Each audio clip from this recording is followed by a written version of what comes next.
여러분, 오늘은 군대에서 벌어진 놀라운 이야기를 들려드리려고 합니다. 한 부대에서 권력을 남용하며 병사들을 괴롭히는 고위 간부가 있었습니다.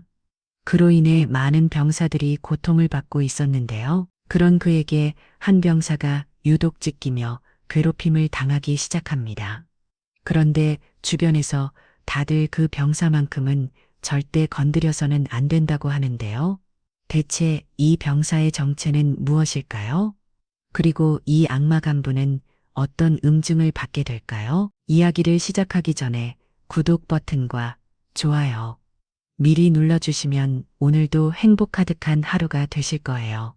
그러면 지금 바로 시작하겠습니다. 육군 제27보병사단 본부 중대 생활관에는 이른 아침부터 무거운 침묵이 흘렀습니다.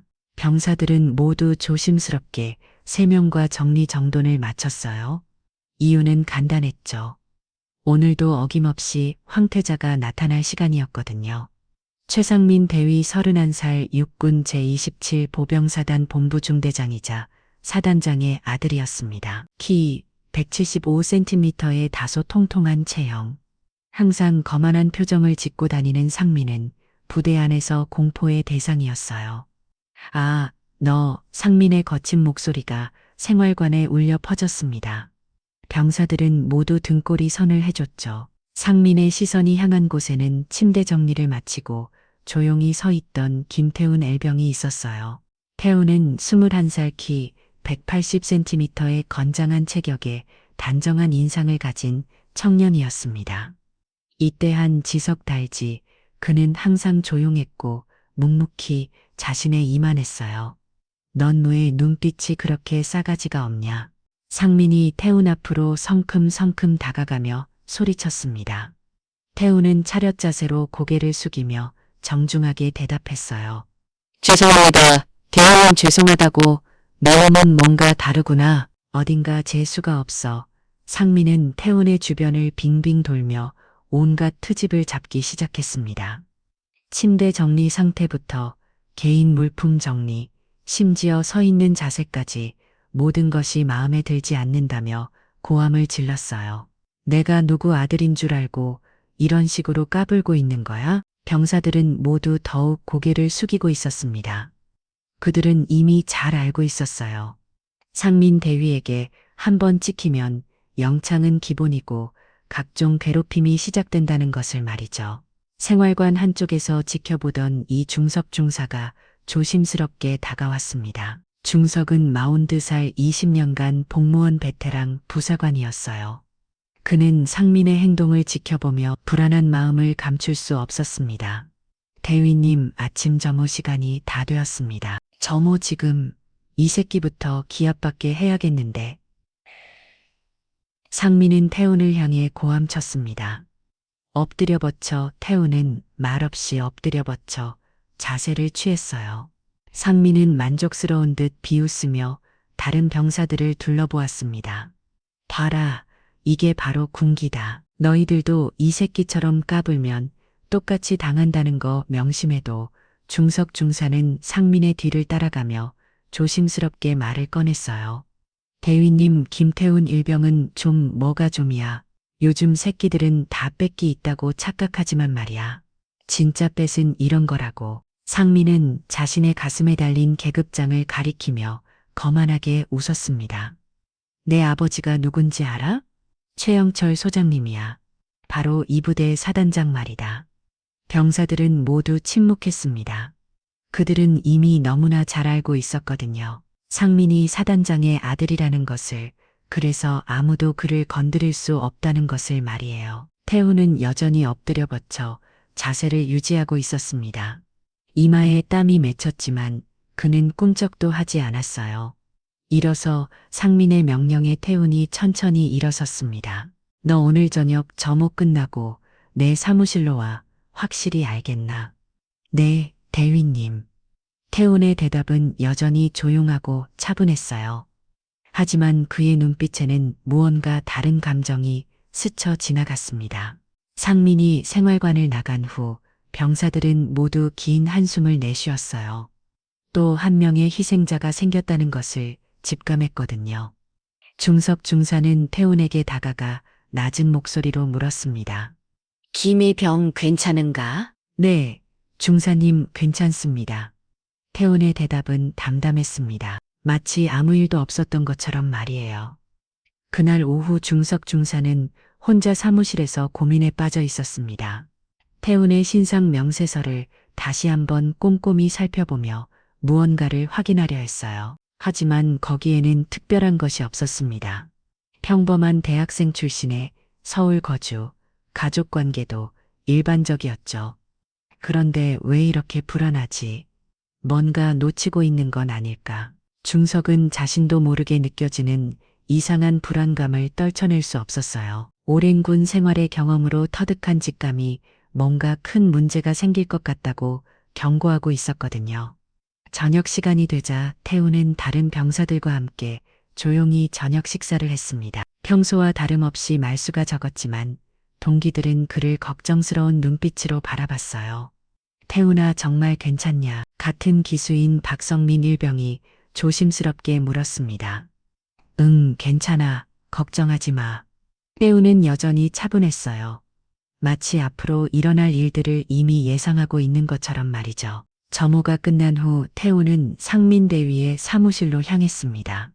복도를 걸어가는 그의 발걸음은 전혀 무겁지 않았어요. 오히려 평온해 보였습니다. 그날 저녁 점호가 끝난 후 태훈은 상민대위의 사무실로 향했습니다. 복도를 걸어가는 태훈의 표정은 여전히 평온했어요. 마치 일상적인 업무 보고를 하러 가는 것처럼 말이죠. 사무실 문을 똑똑 두드리자 안에서 거친 목소리가 들려왔습니다. 들어와. 태훈이 문을 열고 들어와서 자, 상민은 의자에 기대어 앉아 있었어요. 책상 위에는 맥주 캔이 놓여 있었고 상민의 얼굴은 이미 벌겋게 달아올라 있었습니다.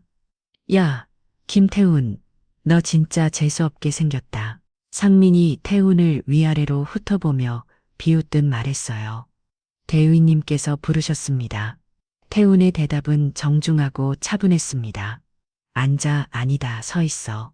너 같은 놈이 앉을 자격이 어디 있어. 상민은 맥주를 한 모금 들이키며 태훈을 노려봤어요. 너 같은 새끼가 감히 내 부대에서 버티겠다는 거야? 내가 누구 아들인지 알면서도 죄송합니다. 대위님, 죄송하다고 해서 끝날 일이 아니야. 너 내일부터 취사병 추가 근무 들어가. 그리고 주말 면회도 당분간 금지다. 상민은 점점 더 흥분하며 목소리를 높였습니다. 그리고 다음 주부터는 영창 갈 준비나 미리 해도 제목은 내가 알아서 만들어줄 테니까. 태훈은 여전히 조용히 서 있었어요. 그의 침묵이 상민을 더욱 화나게 만들었습니다. 야, 너 지금 무시하는 거야? 대답을 해. 아닙니다, 대위님. 그럼 제대로 대답해. 알겠다고 말하라고. 알겠습니다, 대위님. 상민은 태훈을 내쫓은 후 혼자 중을 걸었어요. 죄송 없는 놈. 꼭 짓밟아 놔야겠어. 감히 나한테 대든다고. 한편 부소대장실에서 중석 중사는 깊은 고민에 빠져 있었습니다. 그는 태훈의 인사기로 카드를 다시 한번 자세히 들여다보고 있었어요. 아무리 봐도 평범한 신병의 기록이었지만 뭔가 중요한 것을 놓치고 있는 것 같은 느낌이 들었습니다. 그때 문득 생각이 났어요. 이때 당시 태훈을 담당했던 인사가 김상호 상사가 했던 말이 떠올랐습니다. 이 신병 좀 특별하니까 잘 챙겨주시오. 당시에는 단순히 성실한 신병이라는 뜻으로 받아들였는데 지금 생각해보니 그 말에는 다른 의미가 담겨 있었던 것 같았어요. 중석은 망설이다가 결국 김 상사에게 전화를 걸었습니다. 상사님, 이 중석입니다. 중석이 이 늦은 시간에 무슨 일인가? 김태훈 일병 말인데요. 혹시, 그 친구? 왜 무슨 문제라도 생겼나? 김 상사의 목소리에 갑자기 긴장감이 느껴졌어요. 최 대위님이 좀 눈독을 들이고 계셨어요. 혹시 특별히 주의해야 할 사안이 있는지 확인하려고 연락드렸습니다. 전화 너머로 한동안 침묵이 흘렀습니다. 중석이 그 친구 건드리지 말라고 해, 진짜로. 네, 왜 그러시는지요? 자세한 건 나도 잘 몰라. 하지만 위에서 특별한 당부가 내려왔어. 절대로 사고 나지 않게 하라고. 중석의 불안감이 더욱 커졌어요. 상사님, 도대체 어떤 배경이 묻지 말라고. 그냥 조심해. 그리고 최대윤님한테도 슬쩍 말해봐. 그 친구는 건드리지 말라고. 전화가 끊어진 후 중석은 더욱 혼란스러워했습니다. 도대체 태훈이 어떤 사람이길래 이런 특별한 당부까지 받는 걸까요? 다음 날 아침 일찍 중석은 상민을 찾아갔어요. 대윤님, 잠시 말씀드릴 게 있습니다. 뭔데? 바쁘니까 간단하게 해. 상민은 귀찮다는 듯한 표정으로 대답했습니다. 김태훈 일병 말인데요. 좀 건드리지 마시는 게 어떨까 합니다. 뭐라고? 상민의 눈이 번뜩였어요. 출신이 좀 특별한 것 같아서. 출신이 뭐하? 요즘 애들은 다 자기가 대단한 집안 출신인 줄 착각하더라. 하지만 진짜 백그라운드는 이런 거야. 상민은 벽에 걸린 아버지의 사진을 가리키며 거만하게 웃었습니다. 중사, 넘어져 그 새끼한테 홀린 거야. 걱정하지 마. 내가 확실히 교육시켰어 올 테니까. 중석은 더 이상 말할 수 없었어요. 상민의 성격상 더 자극하면 오히려 태훈에게 더 큰 피해가 갈 것 같았거든요. 그날 오후 태훈은 추가 근무로 취사장에서 설거지를 하고 있었습니다. 다른 병사들이 휴식을 취할 때에도 그는 묵묵히 일을 계속했어요. 취사장에서 근무하던 박민수 병장이 태훈에게 다가왔습니다. 김일병 괜찮나? 최대위가 완전히 눈독을 들였는데 괜찮습니다. 병장님 조심해야 할 거야. 저 양반은 한 번 찍으면 끝까지 괴롭히거든. 신경 쓰지 마십시오. 태훈의 대답은 여전히 차분했어요. 마치 이 모든 상황이 예상된 일인 것처럼 말이죠. 그날 밤 중석은 잠을 이루지 못했습니다. 뭔가 큰 폭풍이 몰려올 것 같은 불길한 예감이 그를 괴롭혔어요. 20년 군 생활 동안 쌓인 직감이 심상치 않다고 경고하고 있었습니다. 반면에 아무것도 모르는 상민은 자신의 관사에서 편안히 잠들어 있었어요. 내일도 태훈을 더욱 심하게 괴롭힐 계획을 세우며 만족스러워하면서 말이죠. 하지만 그는 전혀 몰랐습니다. 자신이 절대 건드려서는 안 될 사람을 건드리고 있다는 것을. 그리고 곧 상상도 못했던 거대한 폭풍이 자신을 던질 것이라는 사실을 말이에요. 며칠이 지나자 상민의 태훈에 대한 괴롭힘은 더욱 심해졌습니다. 태훈은 매일 새벽부터 밤 늦게까지 추가 근무에 시달렸고 사소한 이유로 기합을 받았어요. 하지만 태훈은 여전히 묵묵히 견뎌냈습니다. 그날 아침 상민은 특히 기분이 좋아 보였어요. 어젯밤 아버지인 최용철 소장과 저녁을 함께 했고 곧 있을 진급에 대해 긍정적인 이야기를 들었거든요. 김태훈 상민의 고함 소리가 생활관 전체를 뒤흔들었습니다. 네, 대휘님, 태훈이 침대에서 벌떡 일어나 뛰어와 차력 자세를 취했어요. 너 어제 저녁 식사 때 나한테 인사 제대로 안 했지? 죄송합니다, 대휘님. 당시 설거지 근무 중이어서 변명하지 말라고 근무 중이라고 해서 선임한테 인사 안 해도 되는 줄 아냐? 상민은 태훈의 맥살을 거칠게 잡으며 소리쳤습니다. 주변 병사들은 모두 움츠러들며 고개를 숙이고 있었어요. 영창 보낼 거야. 바로 짐사 이때 중석 중사가 급하게 뛰어왔습니다. 혜인님, 잠깐만 기다려 보시죠. 뭐야 중사? 또 그 새끼 편들 거야? 그런 게 아니라 사실 김일병이 그때 정말 바쁜 업무 중이어서 됐어. 변명 그만하고 김태훈 당장 영창 갈 준비해. 바로 그 순간이었습니다. 중석의 휴대폰이 요란하게 울렸어요. 화면에는 김상호 상사라는 이름이 떠 있었습니다. 잠시만 받겠습니다. 중석이 전화를 받자마자 김 상사의 급박한 목소리가 터져나왔습니다. 중석이 큰일이야. 지금 김태훈 일병 때문에 위에서 완전히 난리 났어. 네, 무슨 말씀이시죠? 지금 당장 아무 일도 일어나지 않게 막아. 알겠나? 정말 큰일 난다고. 전화가 끊어진 후 중석은 창백한 얼굴로 상민을 바라봤어요. 대위님, 정말로 김일병은 건드리시면 안 될 것 같습니다. 뭐라고? 시끄러워. 김태훈 당장 침살하고 그대였습니다.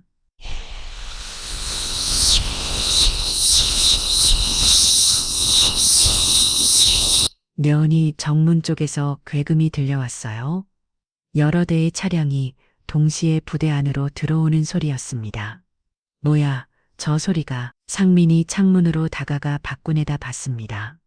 그리고 그는 자신의 눈을 의심했어요. 검은색 승용차 4대가 부대 본부 앞에 위풍당당하게 일렬로 서 있었거든요. 첫 번째 차량에는 합참 마크가, 두 번째에는 707 특임단 마크가, 세 번째에는 헌병대 특수감 차이가, 마크가, 마지막 차량에는 군단장 마크가 선명하게 보였습니다. 이게 뭐야? 왜 저런 차들이? 상민의 목소리가 떨렸어요. 부대 본부는 순식간에 발각 뒤집어졌습니다. 평상시라면 절대 볼 수 없는 고위 간부들이 한꺼번에 나타났거든요.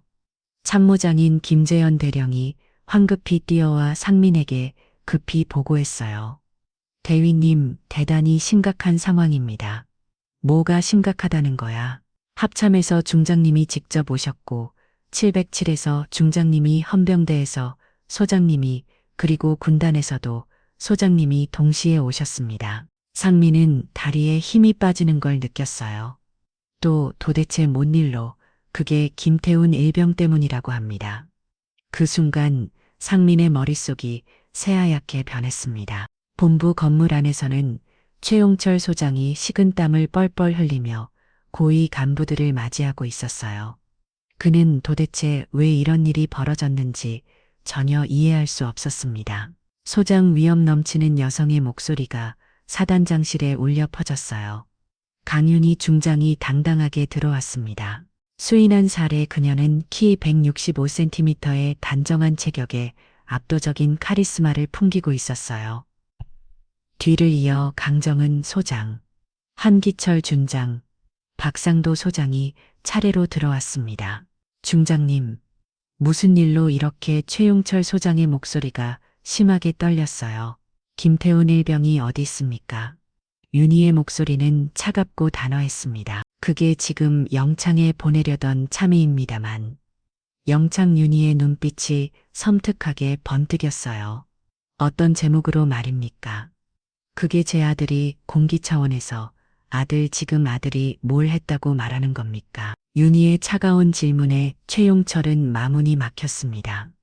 강정은 소장이 무거운 목소리로 말했어요. 차단장, 우리가 여기 온 이유를 모르겠습니까?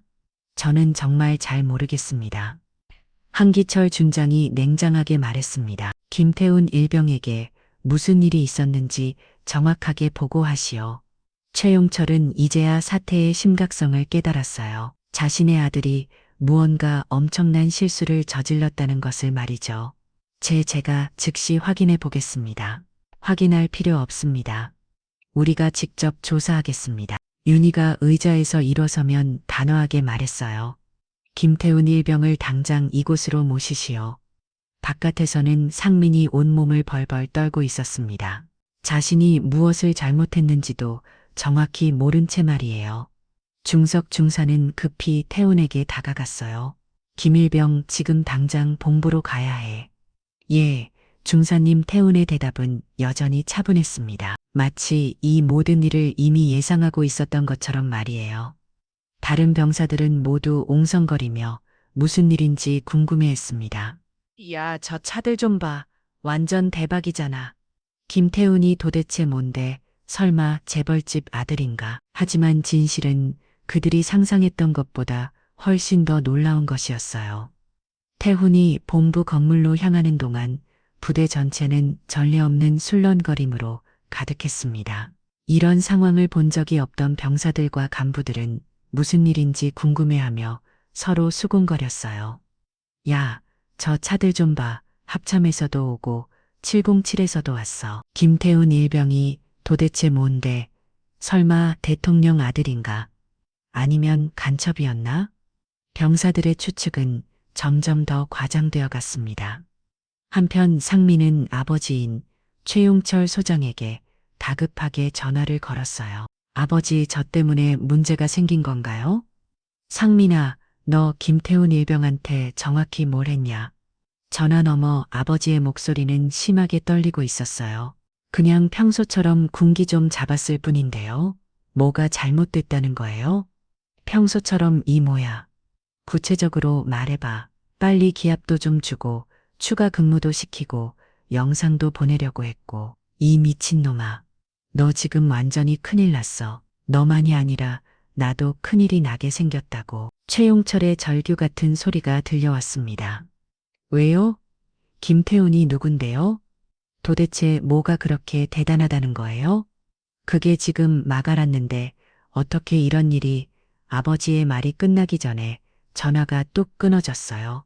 본부 건물 헌병대 조사실 앞에서 태우는 잠시 멈춰 섰습니다.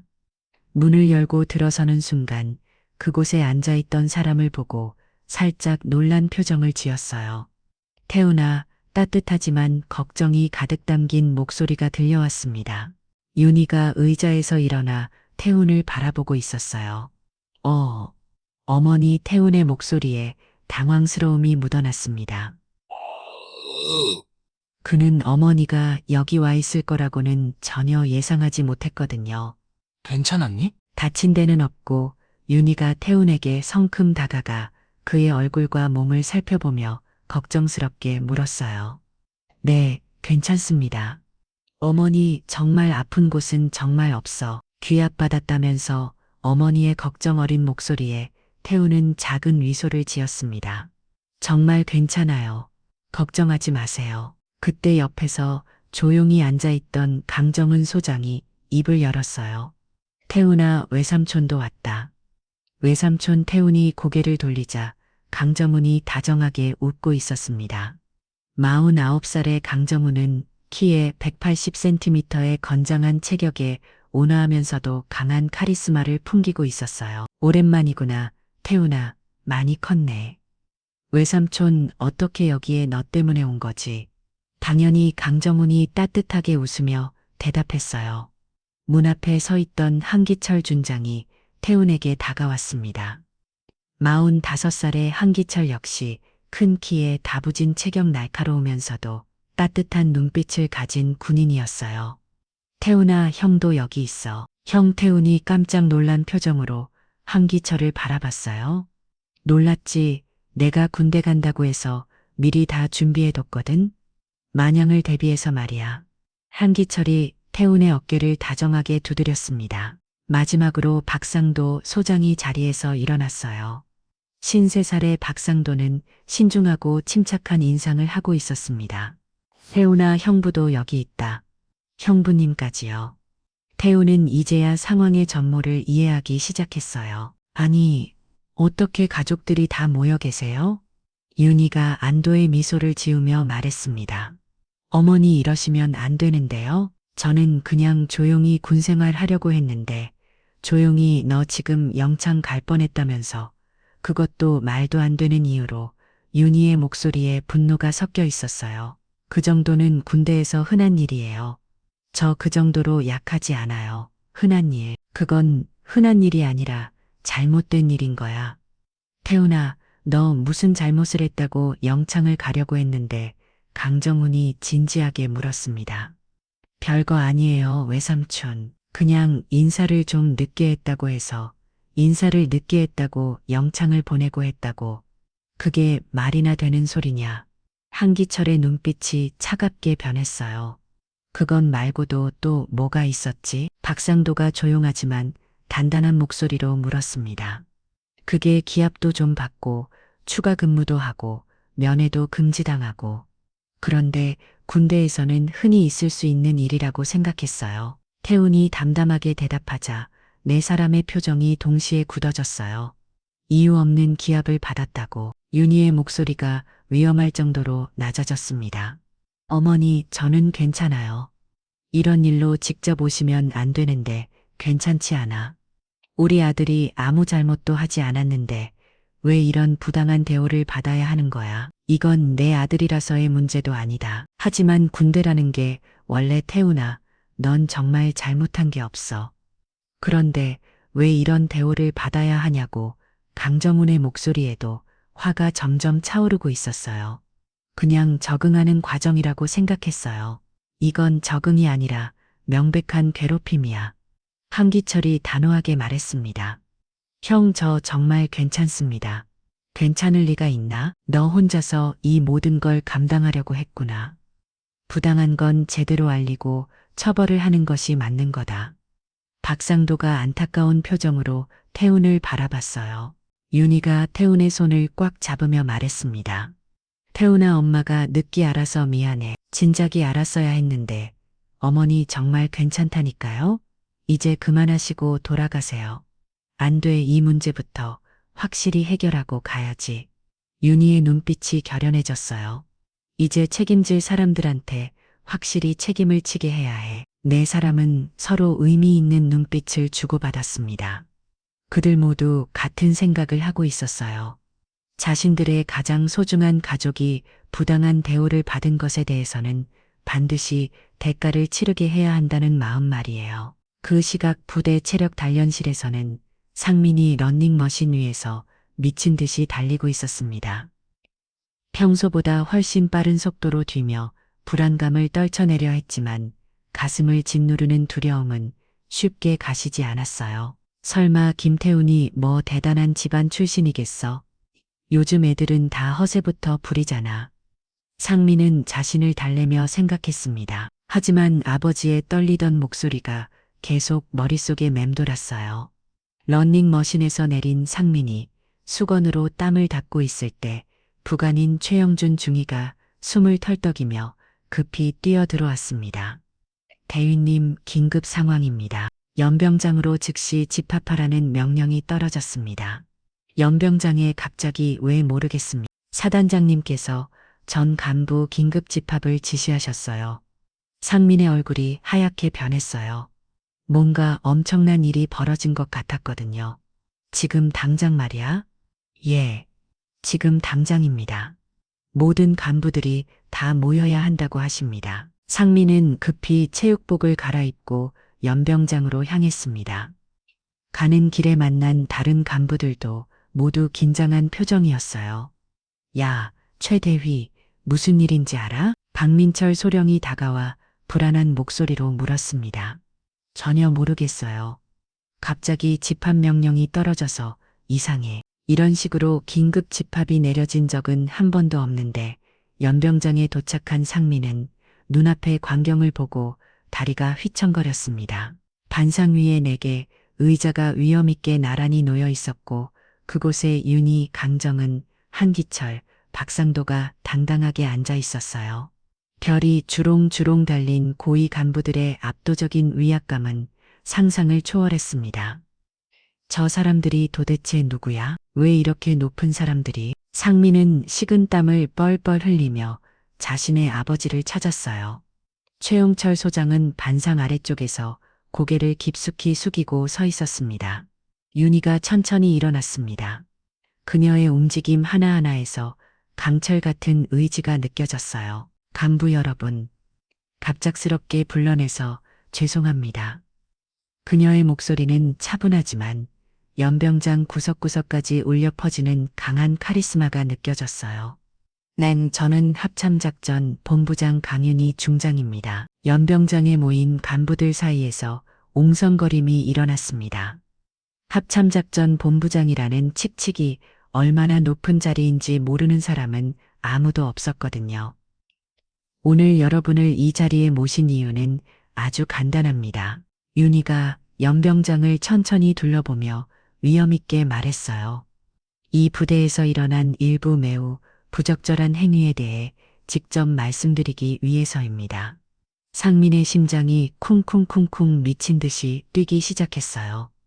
강정은 소장이 위엄있게 일어났습니다. 저는 제3군단장 이정은 소장입니다. 또 다른 충격적인 옹성거림이 연병장을 휩쓸었어요. 군단장까지 직접 나타난 전례 없는 상황이었거든요. 우리가 이 자리에 온 이유는 한 병사에 대한 심각한 부당대우 때문입니다. 한기철 준장도 위엄있게 일어났어요. 707 특임단장 한기철 준장입니다. 이제 연병장의 분위기는 완전히 얼어붙었습니다. 아무도 감히 숨소리조차 내지 못했어요. 김태훈 일병에 대한 일련의 사건들을 직접 조사로 왔습니다.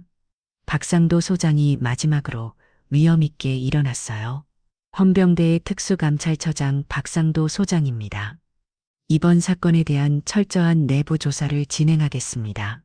상민은 이제 자신이 처한 상황의 심각성을 완전히 파악했어요. 이지 김태훈이 절대 건드려서는 안 될 사람이었던 것입니다. 윤희가 다시 무거운 목소리로 입을 열었어요. 최상민 대위, 자신의 이름이 불리자 상민의 온몸이 돌덩어리처럼 굳어졌습니다.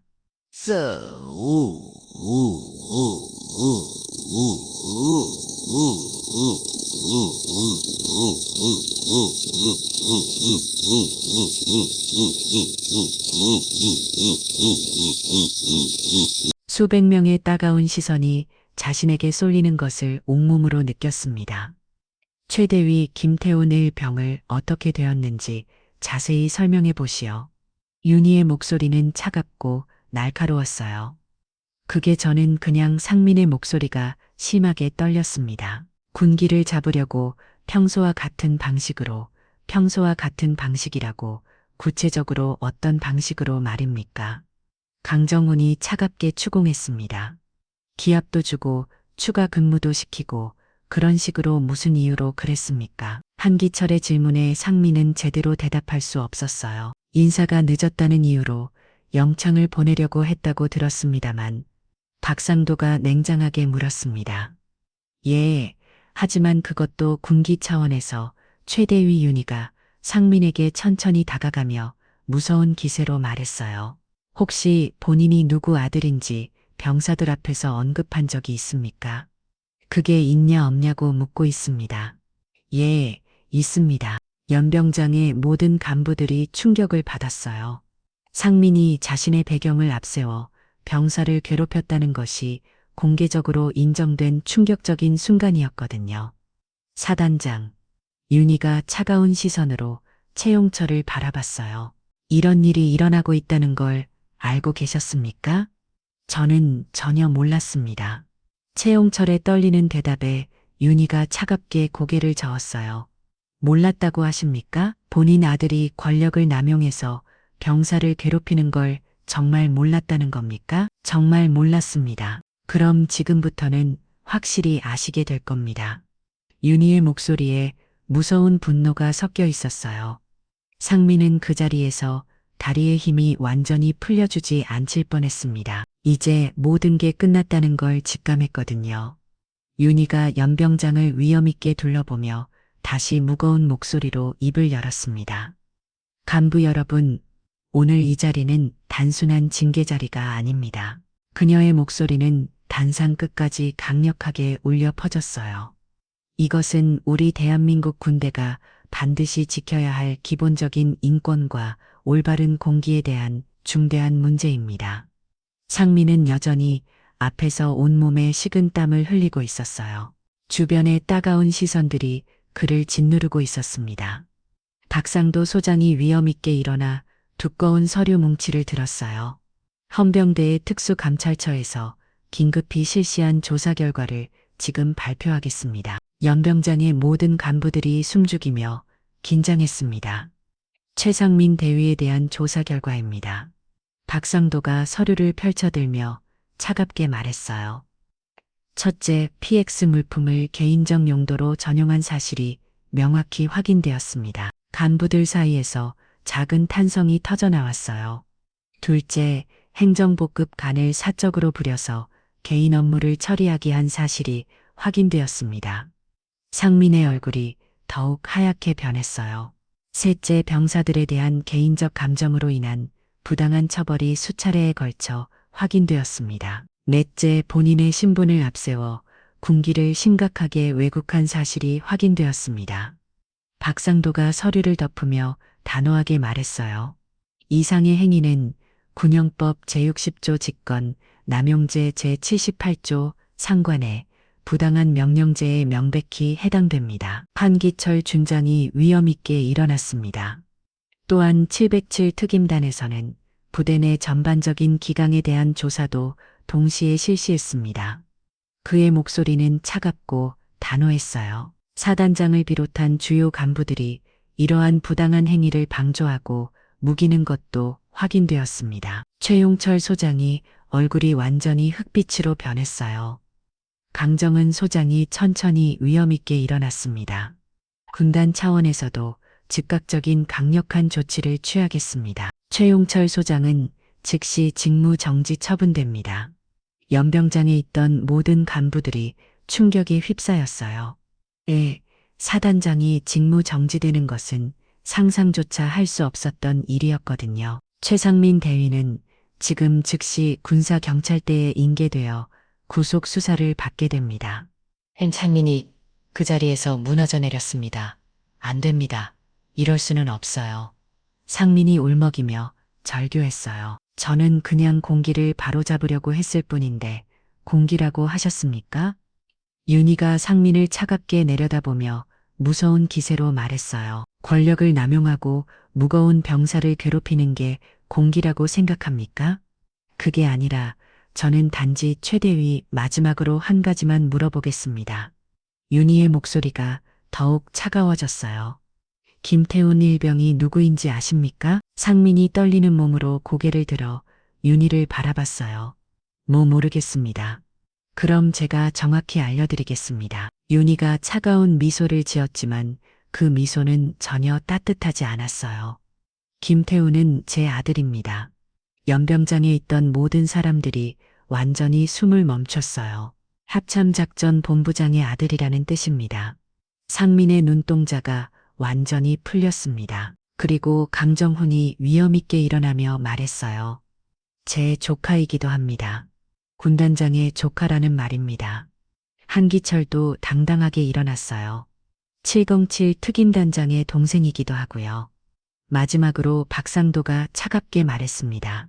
헌병대 특수감찰처장의 처남이기도 합니다. 상민은 완전히 정신을 잃을 것 같았어요. 우리의 가장 소중한 가족입니다. 윤희가 단호하게 말했습니다. 우리가 목숨보다 더 아끼는 막내 가족을 괴롭힌 겁니다. 상민이 바닥에 주저앉으며 넋두이처럼 중얼거렸어요. 이럴 수가 어떻게 이런 일이 말이 안 돼. 최대위 윤희가 상민을 차갑게 내려다보며 말했어요. 당신이 그렇게 자랑스럽게 내세우던 배경이라는 게 고작 사단장 아들이었죠. 예, 그럼 이제 확실히 아시겠습니까? 진짜 배경이라는 게 무엇인지 말입니다. 상민은 더 이상 아무 말도 할 수 없었어요. 윤희가 연병장의 모든 간부들을 엄중하게 바라보며 말했습니다. 오늘 이 일을 계기로 모든 분들이 다시 한번 깊이 생각해 보시기 바랍니다. 진정한 군인의 본분이 무엇인지, 올바른 군기가 무엇인지 말입니다. 권력이라는 것은 국민을 위해서, 부하를 위해서 사용하는 것이지 개인의 욕심과 권위를 위해 남용하는 게 절대 아닙니다. 간부들은 모두 깊숙이 고개를 숙이고 있었어요. 강정훈이 엄중하게 일어나며 말했습니다. 새로운 사단장이 정식으로 부임할 때까지 부사단장이 임시로 사단을 지휘하게 됩니다. 그리고 전체 간부들은 인권 교육과 올바른 군기 교육을 다시 받게 될 것입니다. 한기철이 덧붙였어요. 앞으로 이런 일이 절대 재발하지 않도록 정기적인 철저한 점검도 실시할 예정입니다. 박상도가 마지막으로 단호하게 말했습니다. 오늘 이 조치는 단순한 끝이 아니라 새로운 시작입니다. 앞으로 더욱 철저하게 관리하겠습니다. 윤희가 다시 한번 연병장을 위엄있게 둘러보며 말했어요. 우리 아들 태훈이는 조용하고 성실한 모범적인 청년입니다. 그런 아이가 아무런 잘못도 하지 않았는데 부당한 대우를 받는 걸 그냥 두고 볼 수는 없었습니다. 하지만 이것은 태훈이만의 문제가 아닙니다. 이 부대의 모든 병사들이 인간다운 대우를 받아야 한다는 것입니다. 간부들은 모두 더욱 깊이 고개를 숙였어요. 상민은 헌병들에게 인계되며 연병장을 떠났습니다. 그의 뒤를 따라 최용철 소장도 초라하게 자리를 떠났어요. 연병장에서 충격적인 사건이 마무리된 후 윤희는 태훈과 함께 조용한 상담소로 향했습니다.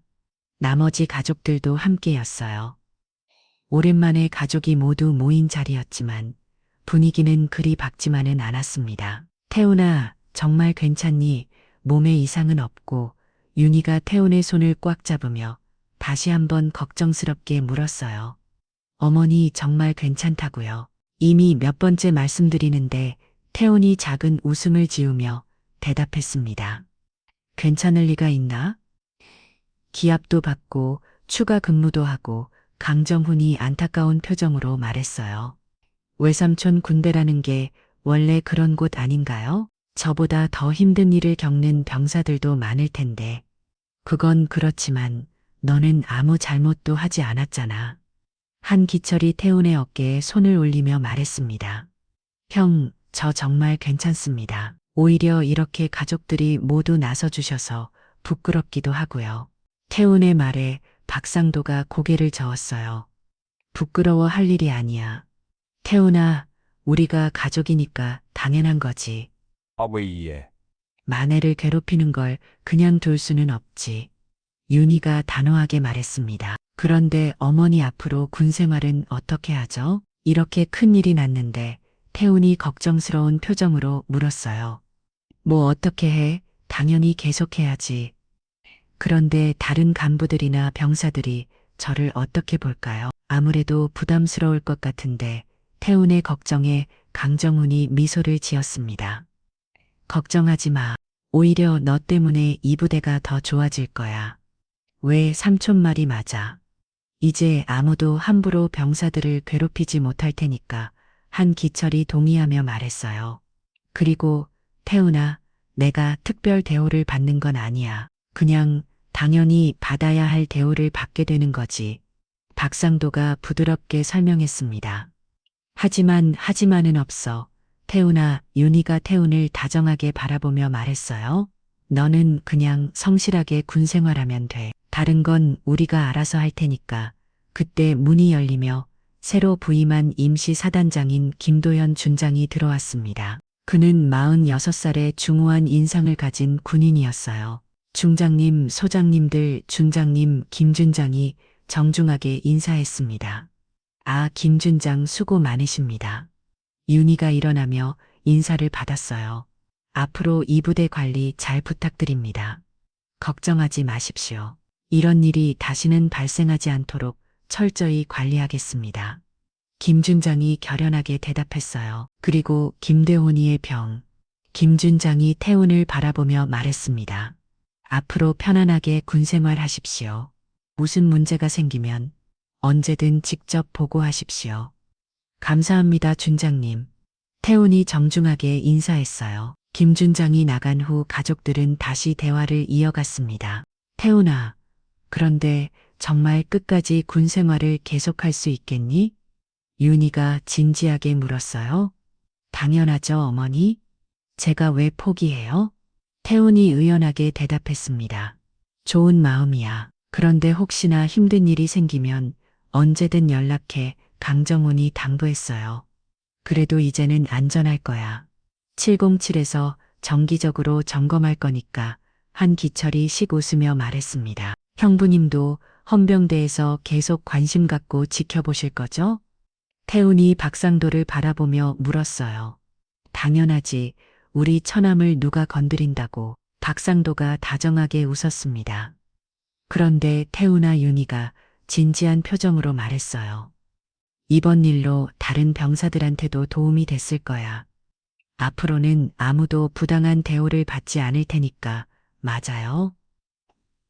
어머니, 그게 가장 중요한 것 같아요. 태훈이 환하게 웃었습니다. 우리 태훈이가 정말 의젓하네. 강정훈이 흐뭇하게 바라보며 말했어요. 그런데 앞으로 가끔 부대에 놀러 오실 수 있어요? 태훈이 한기철에게 장난스럽게 물었어요. 당연하지. 707 단장이 부대 시차로 온다고 하면 누가 뭐라고 하겠어. 한기철이 웃으며 대답했습니다. 그럼 다들 놀러 오세요. 그렇게 말한다면 물러나야지. 정기 감찰이라고 하면 되잖아. 박상도도 웃었어요. 저녁이 되어 가족들이 떠날 시간이 되었습니다. 태훈아, 정말 조심하고 무슨 일 있으면 바로 연락해. 윤희가 태훈을 꽉 안아주며 말했어요. 내 어머니 걱정하지 마세요. 우리 태훈이 건강하게 잘 지내자. 강정훈이 태훈의 어깨를 두드려 주었어요. 네, 다들 몸 조심하시고요. 태훈이 한 기철과 악수를 나누었습니다. 그리고 박상도와도 따뜻하게 인사를 나누었어요. 가족들이 떠난 후 태훈은 생활관으로 돌아왔습니다. 동기들이 모두 궁금한 눈빛으로 그를 바라보고 있었어요. 태훈아, 괜찮아? 박성민이 걱정스럽게 물었습니다. 응, 다 괜찮아졌어. 태훈이 환하게 웃으며 대답했어요. 진짜 내 가족들이 그렇게 대단한 사람들이었어? 그냥 평범한 가족이야. 태훈이 겸손하게 말했습니다. 그날 밤 부대는 오랜만에 평화로운 분위기였습니다. 앞으로 이런 일이 다시는 일어나지 않을 거라는 안도감이 모든 병사들에게 퍼져 있었어요. 6개월이 지난 후 육군 제27병사단은 완전히 새로운 모습으로 변해 있었습니다. 김도현 준장의 지휘하에 부대는 진정한 의미의 군인 정신이 살아있는 곳으로 거듭났어요. 예. 전체 차렷 아침 점호 시간 중섭 중사의 우렁찬 목소리가 연병장에 울려 퍼졌습니다. 그의 목소리에는 예전과는 다른 활력이 넘쳐 올랐어요. 안녕하십니까? 병사들의 인사도 예전보다 훨씬 더 당당하고 힘찼습니다. 부당한 대우에 대한 두려움이 사라지니 모든 병사들이 자신감을 되찾았거든요.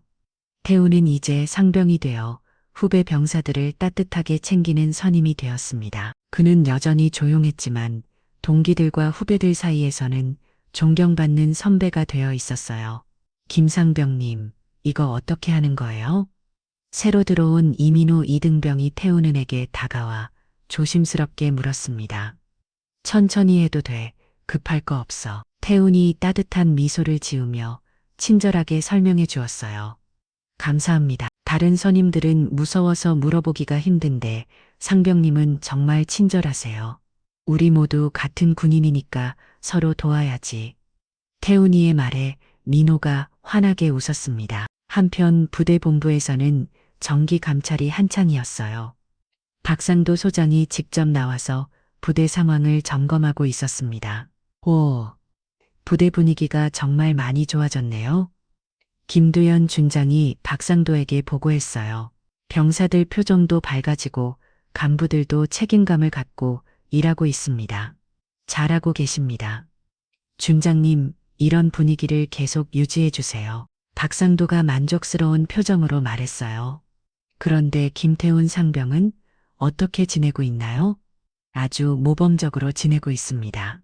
다른 병사들에게도 좋은 영향을 미치고 있고요. 다행입니다. 앞으로도 잘 부탁드립니다. 그날 오후 태우는 취사장에서 설거지를 하고 있었습니다. 예전에는 벌로 시킨 일이었지만 이제는 자원에서 하는 봉사였어요. 김상병 수고 많아. 박민수 병장이 다가와 고마워했습니다. 별 말씀을요. 병장님, 이런 일은 당연히 해야죠. 내 덕분에 부대가 정말 좋아졌어. 고마워. 그때 생활관에서 소란이 일어났습니다. 새로 전입 온 간부가 병사들에게 고함을 지르는 소리가 들려왔어요. 야, 너희들 이게 뭐야? 정리정돈이 이게 뭐야? 최신입 중위가 병사들을 향해 소리쳤습니다. 죄송합니다. 병사들이 움츠러들며 대답했어요. 태훈이 극비 생활관으로 뛰어갔습니다. 중위님 무슨 일이신지요? 태훈이 정중하게 물었어요. 너는 누구야? 상병이 간부한테 말 걸어도 되는 줄 아냐? 최중위가 태훈을 노려봤습니다. 죄송합니다. 그런데 후배들이 실수한 게 있다면 제가 책임지겠습니다. 태훈이 차분하게 말했어요. 뭐 내가 책임져. 너 지금 나한테 되드는 거야. 그때 중석 중사가 극비 뛰어왔습니다. 중위님 잠깐만요. 중석이 최중위를 극비 말렸어요. 왜요 중사? 저기 김태훈 상병은 좀 특별한 경우라서. 특별 뭐가 특별해. 그때 김두현 준장이 나타났습니다. 중위 무슨 일인가? 아, 준장님 병사들 기강이 너무 해이해서 교육을 좀 시키렸던 참입니다. 그래, 그런데 김태훈 상병한테 뭐라고 했나? 김준장의 표정이 진지해졌어요. 그냥 일반적인 지도를 했습니다. 일반적인 지도 중이 김태훈 상병이 누군지 하나 모르겠습니다. 그럼 내가 알려주지. 합참작전 본부장의 아들이야. 최중희의 얼굴이 하얗게 변했어요. 그리고 군단장의 조카이기도 하고 707 특임단장의 동생이며 헌병대 특수감찰처장의 처남이기도 해. 그런데 왜 아무도 말해주지 않았습니까? 왜냐하면 그 친구가 특별 대우를 원하지 않거든. 하지만 함부로 대해서는 안 돼. 김준장이 엄중하게 말했어요. 죄송합니다. 최중희가 깊숙이 고개를 숙였습니다. 태운 상병 김준장이 태운을 불렀어요. 네, 준장님 괜찮나? 네, 괜찮습니다. 중희님도 부대를 위해서 하신 일이니까요.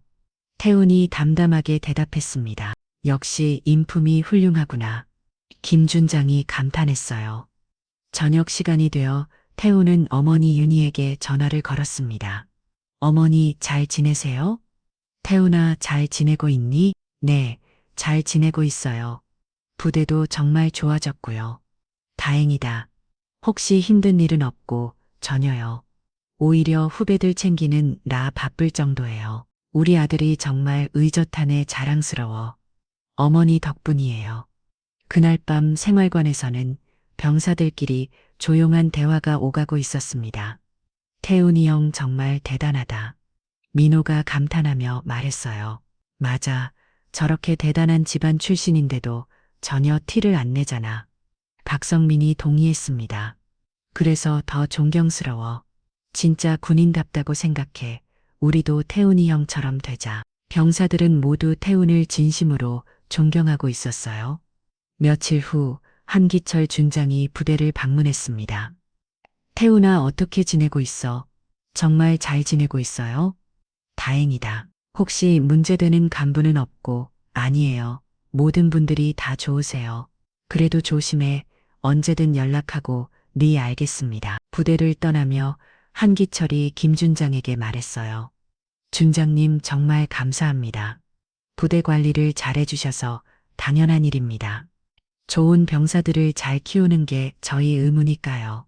그렇게 태훈의 군 생활은 평화롭게 계속되었습니다.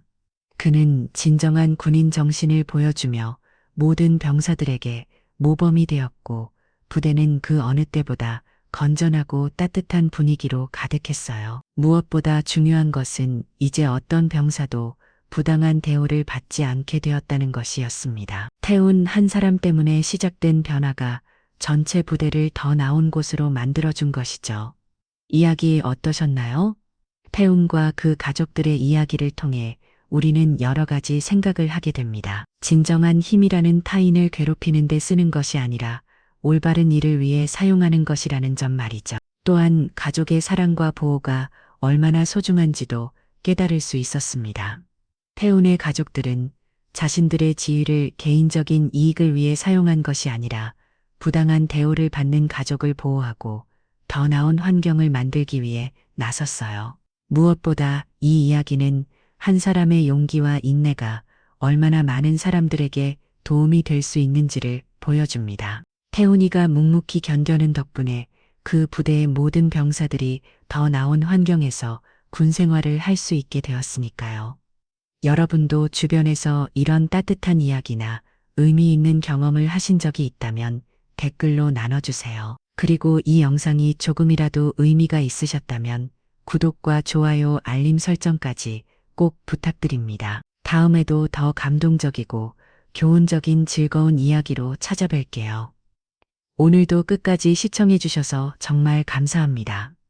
오늘 하루도 평안하고 행복한 하루 되세요.